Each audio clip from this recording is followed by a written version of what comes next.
All good, darling. Wonderful, thank you.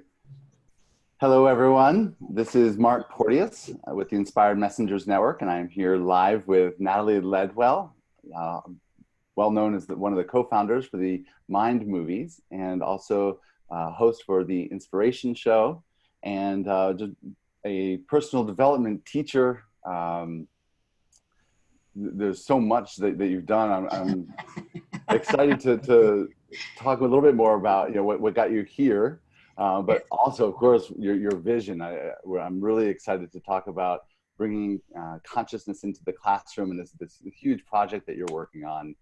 But I'm curious if you want to share a little bit for anybody who may not understand what Mind Movies is. Maybe that's a good place to start, and then we can look at how you got there. Great, yeah. So a Mind movie is basically the movie version of a vision board.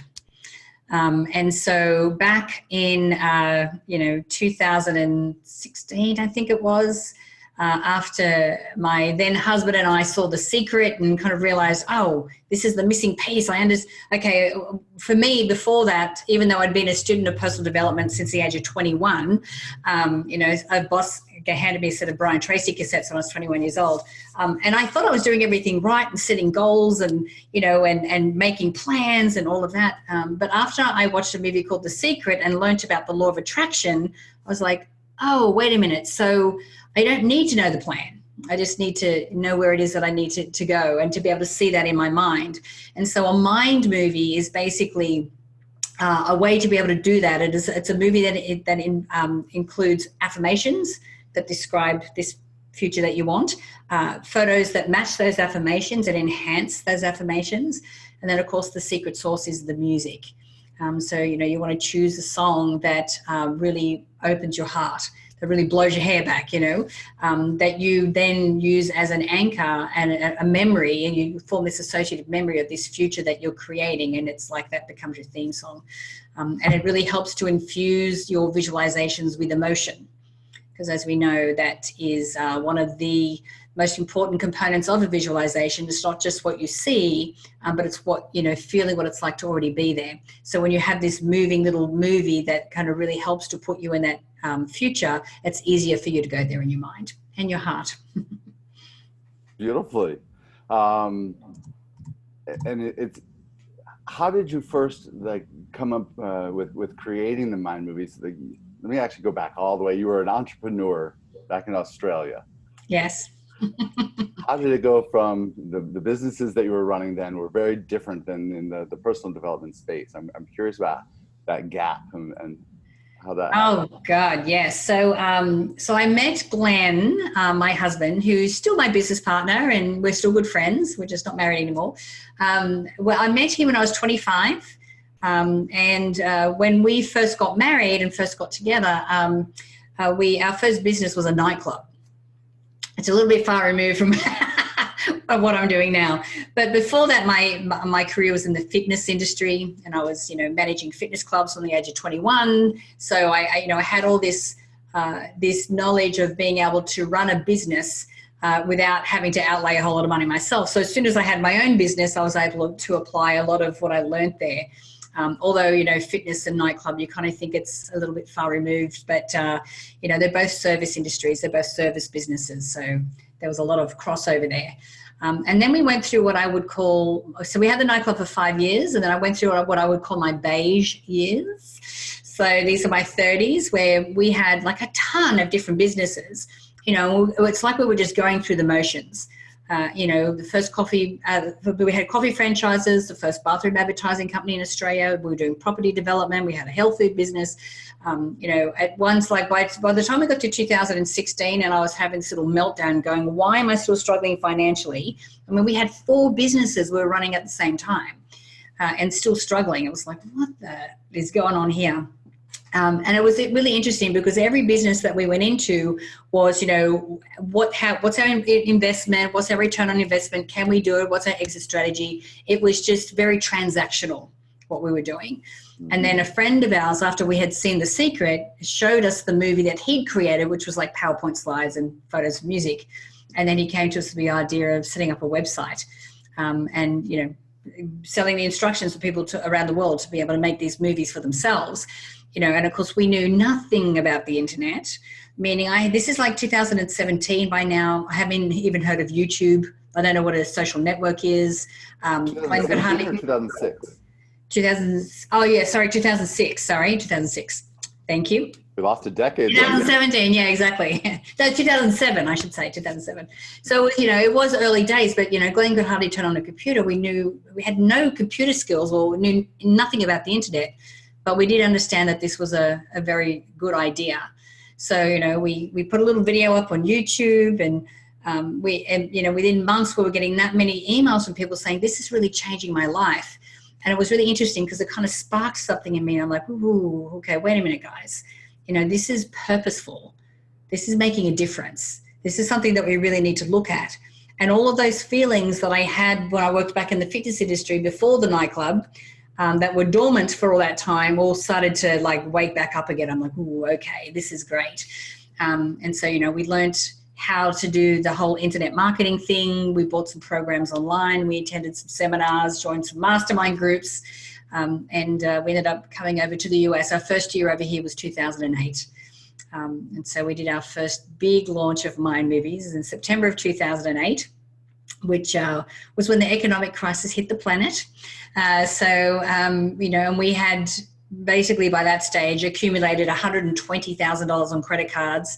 So once we've realized what was going on economically around the world, we had a little oh, what does this mean, but in the end we ended up doing a $700,000 launch. Our community went from 8,000 to 80,000. And then, then everyone wanted to know who we were and wanted to work with us. And so all our mentors and people that we looked up to, like the John Asraps and Jack Canfields and Bob Proctors, they were kind of reaching out to us. And then we started to, really work in this space. So it was kind of what propelled us, into the whole, law of attraction and personal development space. Beautiful. I love the story and being able to see how you got to apply that. And now, again, being one of the leaders in the transformation space, and even the whole law of attraction, being one of the top law of attraction experts. And we had a conversation at dinner a couple months ago that really impacted me about even playing a bigger game, because you're really all in, and what you're creating through Mind Movies now as personal development and really helping support my mission to expand consciousness throughout the planet. That you're going right to the grassroots, right to young people, and bringing consciousness there. Yeah. How did that come about? God, that's a good story too. Well, and for me, my commitment as being a teacher and teaching this kind of information and personal development is that I always need to be learning myself. I always need to be, what's the next layer? What, who am I becoming? How am I stepping into this, this message and expanding who I am? Because this is what I'm encouraging other people to do. So it's always been my commitment to do that. And I actually, this was several years ago, I had, in one of my meditations, a download came in that I should create a children's version of the Mind Movie software, so that kids could make Mind Movies. And I'm like, that's a great idea. So, I organized, got that done. And then once it was finished, I'm like, so now what do I do with it? Like, I don't know what to do. Like, do I reach out to parents? Like, who am I marketing to? I'm like, I don't know. So of course, I'm asking for guidance, going, well, what am I doing with this? Where do we go next? And I'm going to cut a really long story short, but a friend of mine was in Medellin in Colombia, and he had organized a call with myself, the dean of the biggest university in Medellin, Mario, and my friend and his interpreter. And we made, as a company, a commitment to donate 10,000 Mind Movies for Kids accounts to work with underprivileged children in Medellin. And then, Mario said, look, could you also create a curriculum as well? And I'm like, yes, sure. What do you need? And I'm like, so, he asked for 12 lessons and so forth, and to combat bullying and that kind of thing. So when I got off the phone, I had a little meltdown thinking, oh my God, I don't think I'm qualified to do this. But then, realized that, okay, all I need to do is really apply my own what I teach other people to do. So the first thing I did, I sat down, I went into a meditation, and in that meditation, I could see myself in Colombia, in the classroom. I could hear the kids screaming and pulling on my clothes, and they're all laughing, and then having a conversation with the parents and the teachers, and them just saying how much it had changed their lives and the children. And so I could see and feel what it was like to already be at the end result. And so once I did that, I kind of, come back and go, okay, right, well, that's where I'm going. So what's my next step? So rather than looking at the mountain that I had in front of me, I'm like, what's my first step? So I reached out to a friend of mine that's a teacher, and she gave me how the lessons are laid out. And then I talked to my copywriter, and his wife happens to be a teacher who specializes in early age curriculum. I'm like, of course she is, because that's what I need to get this done. And which is kind of how that whole law of attraction thing works and how the manifestation process works. So that was the original version of that program. And then, we had it in several schools. And I'm like, well, what's next? I'm like, I don't know. I didn't know how to do this in the first place. I felt like I got lucky. And then I have a colleague of mine who has, worked for the United Nations. She's worked for UNICEF. She's been in refugee camps around the world. She works in kids with trauma. She has 2 master's degrees. She's like this amazing, amazing soul of a human being. And she approached me and said, come on, let's do this kids thing together. I'm like, oh, okay. All right, let's do that. And so now here we are. We have created this incredible curriculum covering children from the age of 5, like in kindergarten, all the way to grade 12, so 18 years old. And, our purpose for doing this was really to, we can see kids, they're suffering at the moment. They're suffering with overwhelm and they're not sure how to manage their emotions. And what we know is that the world that they're growing up in now is vastly different to the world that we did.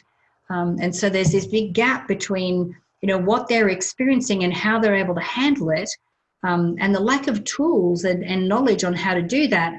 And then we have, parents and teachers who, maybe teachers have more of an understanding because they're on the front lines, but with parents going up, don't know how to bridge this gap. Like, I don't know how to help. And so, the program that we created is, a social and emotional learning curriculum. So we're not teaching law of attraction. We're actually teaching, psychological, habits and skills that have a lot to do with the psycho development of a child throughout the years. And so, we're social and emotional learning, but we're also anti-bullying, and we're also suicide prevention, and we're also meditation, and we're also yoga, and we have this massively integrated approach to how we're looking at addressing this problem. And, we know that bullying is an epidemic. We know that that's a challenge. But, when we address that in the program, it's not like we're going, right, and we start having all these classes on bullying, because we don't believe that that's the way to do it. A lot of what we're teaching and we're getting the teachers to teach in the classroom is preventative. By the time you get to a problem where bullying has already occurred, that horse has already bolted. What we're trying to do is get in front of that so that children are understanding how to, regulate their emotions, how to, express empathy and compassion, getting into the habit of focusing on what's good in their day and, expressing gratitude and paying, compliments and doing random acts of kindness, but making them a part of their, their skill set and their habits. So yeah, it's been quite the journey. Well, as a father of 9-year-old twins, I greatly appreciate that, because I do see a lot of what you're talking about. My wife is the president of the PTA, and we've seen the bullying firsthand. We've seen depression in elementary school and middle school, and suicide. It just seems mind-boggling. And parents, again, don't have the tools generally that you're talking about. So being able to give children these tools at such a young age, I think is just the most powerful thing that they can learn. Yeah. Yeah. And we're looking at all different levels of their, of their development as well. And we have common themes through some of the years, things like the definition of beauty and integration and diversity, gratitude, empathy, compassion, those kind of things. But then, each year these subjects get a little bit more complex, depending on the level of understanding. But one of the big things that we love to teach, and which I think is really important, is this whole sense of belonging. I think that so the sense of belonging and how to regulate your emotions. We're doing a pilot program actually not a pilot program anymore. We're actually integrating this into the education system in Liberia, Africa. And it's an interesting country to be working in because, they've only been out of war for like 6 years. There's a lot of PTSD in the country from parents and with children. And to come in with a program like this where, we're teaching concepts like forgiveness and compassion and so forth has just been, it's been wild, and some of the stories that we've got back from that country, and and the teachers will be sending me little videos of children hugging and going, they're practicing forgiveness. I'm just like, oh my goodness, Or one of the lessons was on generosity, and a couple of students went home and was sharing this with their parents, and their parents are like, no, you can't give away things, like everyone knows that brings you bad luck. And of course this is far enough in the program for the kids to go, no, I don't believe that. And they're already questioning and challenging, superstition or starting to think for themselves, which is, really what we're looking for, which is, very exciting. That's beautiful. Mm-hmm. And again, right now you're doing this in Liberia. You're looking at bringing this into the United States. What are some of the challenges that you face in bringing this? Because I remember 10 years ago thinking about bringing consciousness to businesses, and now it's kind of commonplace. Even Intel has a whole mindfulness program. Yeah. When you talk about bringing it into schools, you're talking about now public, so that's government or even private schools that might be religious. It seems like there could be a lot of challenges there. And what are you looking for as kind of opportunities? Well, the challenge, the way that the program is written, it's from like scientifically based, psychological based, so there's no new age stuff in there. Yes, maybe we're creating vision boards or creating mind movies, and which is really just as a tool for focusing on your goals and setting goals. But there's nothing offensive in there to any culture or any religion. We really were very mindful and cognizant about doing that because our goal is for this program to be global. So we wanted to make sure that we, and especially with Liberia, they are a deeply religious country, deeply religious, and they love the program, and they may use different terminology. Like when we were talking about gratitude, they go, do you mean blessings? I'm like, yes, I mean blessings. And so, it actually is a fantastic complement to, any kind of, religious teaching, because this is really giving kids a structure on how to show up, in morality, or how to be able to be in their self-esteem so that they can, be this person, this great version of themselves. So it's very complementary in that kind of way, which is great. And everything is, scientifically backed, and it's, it's great. And everything has its own, every lesson has its own experiential exercise for kids to really be able to understand and integrate the lesson. So that's not the challenge. The challenge I found that, especially with public schools at the moment, is that, we really need to have some quantitative data to be able to, prove that the program is effective. And the only challenge we have at the moment at this early stage of releasing the program is that the only quantitative data we have is from Africa, which doesn't kind of compute here. So, what I would love to do is to be able to get into a few schools so that we can at least start to gather that data, and we start to, have it taught here in the US, so that, we can see that, yes, this is definitely a program that can be, implemented. And for us too, it's not just about the students, but it's also equally as important about the teachers. The way that we created the program is that we wanted to make it super easy to be able to teach the lesson. We have all the, ongoing support. We do, live trainings, but we also do online trainings. but we're setting up a whole support system so that we can hear the feedback from the teachers and be able to take action on it. That they are able to communicate and connect with teachers around the world that are teaching the program and be able to exchange ideas. Because, we understand how difficult it is, especially in the US, but everywhere, to be a teacher, and the conditions in which they are working in, and how challenging it can be. So we want to make sure that we're really taking care of our teachers as well, because it's just as important. I'm so grateful for that. Again, that's the whole thing with the Parent Teachers Association that my wife has been a part of, and knowing, everybody knows that teachers are way underpaid and such an important part of the work. So giving this kind of a tool is something that is a blessing. Yes.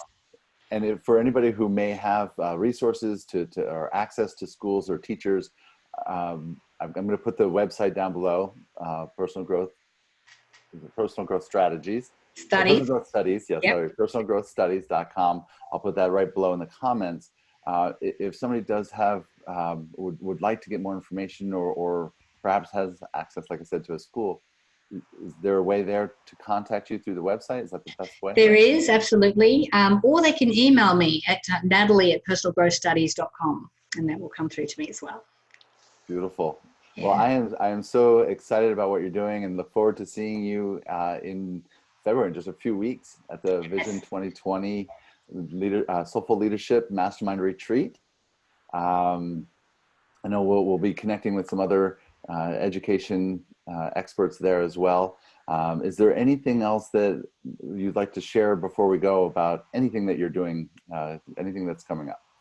Well, this is my big passion project. I mean, Mind Movies is, if anyone is kind of struggling to manifest what it is that they want, then Mind Movies is obviously a fantastic tool to do that. And if they go to mindmovies.com, they can find that information there. But if you are in a situation where you feel that your school could really benefit from incorporating a program like this, it's helping teachers, it's helping the students, it's giving them like a structure and a system to be able to to regulate themselves, and also the third prong of that is to be able to help parents as well. So we're really looking at how we can help this new generation kind of really navigate life in a very empowered way, and a very loving and compassionate way. And I'm kind of excited that we'll be able to put this in, give this the information to them, and then what they'll be able to see and create and grow from this. It excites me a lot. So yeah. I love that you're so jazzed up about it, and focusing that same kind of energy you've had in all your other businesses. You've got a beautiful team that is also very much in alignment and has that same kind of energy. So I know that whatever you do will bring light wherever you go. I'm a huge fan of who you are and who you're being, and grateful to be friends with you. Great. Thank you, Mark. I look forward to seeing you soon. Yeah, we'll see you in a couple of weeks. Great. Bye for now. Okay, bye. Thank you.